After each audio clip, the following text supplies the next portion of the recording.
Hey guys, this is Forge Guy here with SFUx Rampage, the leader of 6 Feet Under, for our first episode of 1v1. How you doing, Rampage? Pretty good. How are you? I'm pretty good. This is my first episode. I'm pretty excited. I mean, you've been my leader for a long time, but I'm anxious to get some more news out there about SFU. So I'm going to jump right on in, and I'm going to start with what is SFU for people who are not members. All right. Well, 6 Feet Under is a gaming community among Xbox 360. That's the only system we have for it. We don't really stretch out to any other ones. It's like I don't really want to, but like it's a gaming community of just a little bit above like 200 members. We have about 70 gamer tag changes currently, and then all the rest are non-gamer tag changes. And it's just a gaming community that just like. Well, the definition of a gaming community rather than clan, well, clans are, little clans like they're on just one game, but a gaming community is the definition of it is for like a community of gamers that are on multiple different games and stuff like that. Right now we have Halo Reach, we're starting to get Gears of War 3, we have a Black Ops, it's not that great though, it's trying to get a little bit back up to speed, but yeah. Okay. All right. So you said about 70 out of 129 people have changed their gamer tag.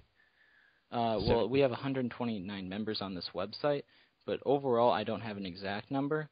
But like there's a whole nother side to SFU that a lot of people don't see, and it's a lot of non-gamer tag changes.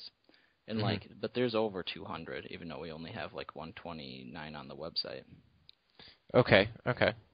Well, actually, that was my next point. Is you guys actually have a website to join? So how is this a valuable tool in your gaming community? Well, like, what happens, it's really sad, but it's hard to get those non-gamer tag changes to, like, really see what SFU is, the other side of it, because, I mean, they're just not on my friends list. I wish, like, you could have more than 100 people on your friends list, but you just can't. But the website will allow people to actually see what they just joined, you know what I'm saying? And maybe, like, send friend requests to all these other members that they see, instead of just being a loner, just being an SFU, not really talking to anyone else. And it kind of sucks, but if you just join the website and you just look at what we're doing, it's really quite amazing, and like a lot of non-gamer tag changes don't even know how great 6 Feet Under really is. Right. Yeah, it's been pretty great for me. I mean, ever since I changed my gamer tag, I've been trying to make as many waves as I can. Yeah. Trying to be out there. So you said your Black Ops division wasn't as great as it could be. So what improvements do you guys plan on making? Well, Black Ops is kind of a hard. I think. Well, it is a clan-friendly game. I mean, they have the clan tags and everything, almost as clan-friendly as Halo Reach is. It's just that sometimes the people on Black Ops, not to be like biased or at all, but the Halo Reach people are a little bit more nicer. Like in Halo, Call of Duty people can kind of be mean sometimes. But the thing is like I've never had too much experience recruiting on there. I'm trying to get the leaders of Black Ops right now to like try to recruit more. I think Voltage has recruited a couple of people. Shade's doing a pretty good job with Jelloman. I think they're starting to actually get some people. And definitely. It is an actual division. I think there's over, like, it depends on how you look at it and how many people in 6 Feet Under play Black Ops or how many new recruits we've currently gotten just from Black Ops. If probably new recruits to Black Ops, it's probably a little bit over 15. Which isn't that great, but that's just kind of how it works when a division like first starts up. Right. And you mentioned it's your first starting up division. I see you have a Gears of War 3 tab on here, but obviously it's not out yet, so we're waiting on that. So why don't you tell me a little bit more about your Halo Reach division, your most successful?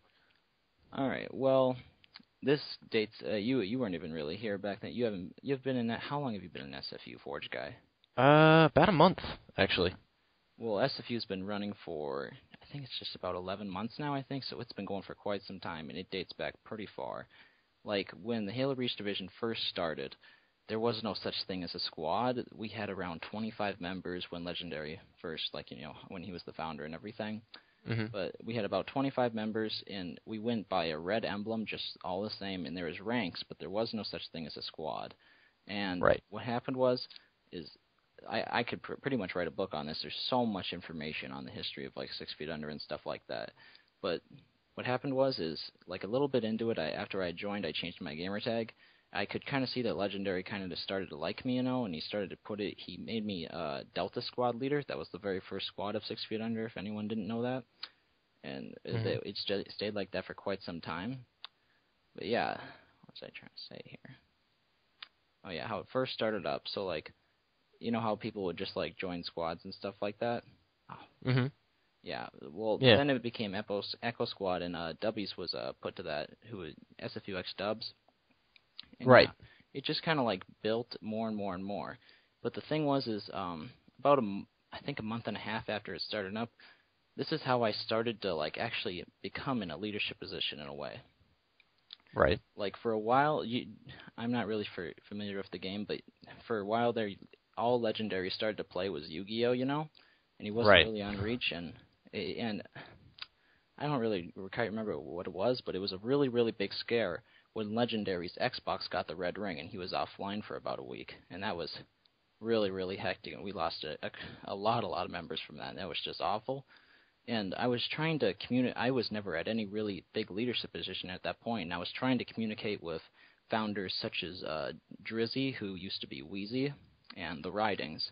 And we don't really talk to them as much anymore. They're not really that involved, but I kept like trying to like see like what is happening and what can we like do differently and stuff like that, because I was trying to fix things, and they didn't really know. But like when Legendary did get his Xbox back and everything like that, I talked to him and I just like wanted to let him know like I want to do some stuff with this. I really want to get some stuff done. I want to like make this really, really big. You know what I'm saying?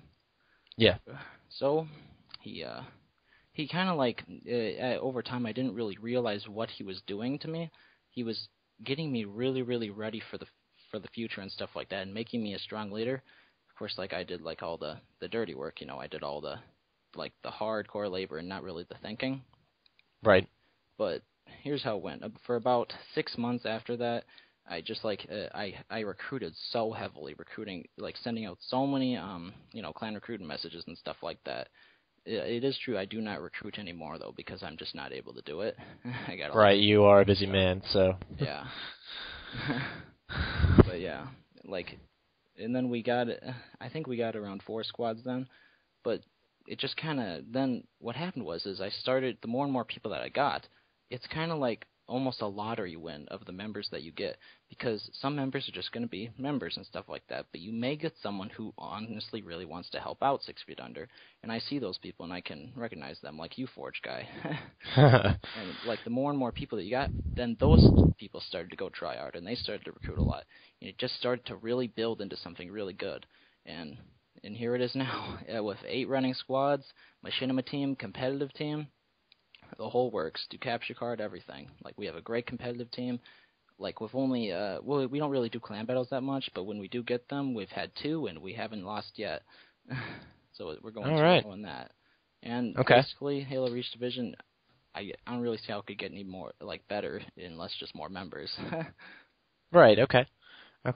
Why don't you tell us a little more about the structure of Reach? It's split into 7 squads, you said, and I have them pulled up right here on the site. Oh, 8 squads. Yeah. I have them pulled up right here on the site, their descriptions. So would you like me to read them, or would you prefer to read them, or say a few words? I'll go through. Okay. Well, we got Delta Squad. That was the first squad, and that was it's just an all-around skillful squad. It depends on what you mean by hard is to get into, but I think that the average Reach player would probably be able to get into it. Maybe a little bit above that. You have to 1v1 W's as of right now, and that's not really updated as it's a hard thing to update when it changes, but you have to get at least, like, I think 1 or 2 kills off of W's and out of 15.